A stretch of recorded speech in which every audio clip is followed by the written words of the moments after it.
भंडाऱ्याच्या police मुख्यालय येथील वैनगंगा सभागृह परिसरात आपण आहोत आणि इथं स्ट्रॉंग रूम जी आहे ती तयार करण्यात आलेली आहे।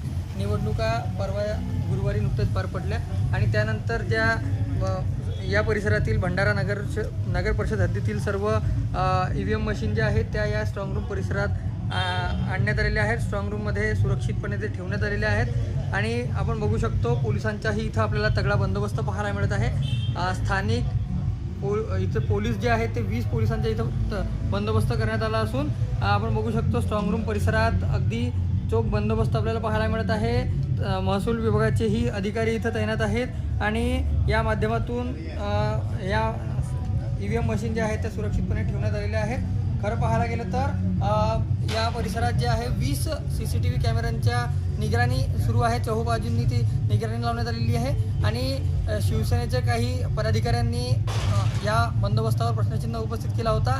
त्यानंतर इथं जे सील लावण्यात आलेली आहे कागदावर 2च सह्या होत्या, त्यानंतर पुन्हा काल इतर अधिकाऱ्यांच्या सह्या घेण्यात आल्या आणि इथं ज्या पद्धतीनं आता सुरक्षा पाहायला मिळत आहे अगदी चोख बंदोबस्त इथं आहे आणि आता नेमकं खरं पाहायला गेलं तर चांगल्या पद्धतीची व्यवस्था सुरक्षेच्या दृष्टीने जिल्हा प्रशासनाच्या वतीने करण्यात आल्याचे चित्र पाहायला मिळत आहे। रुपेश सपाटे, टी मराठी, भंडारा।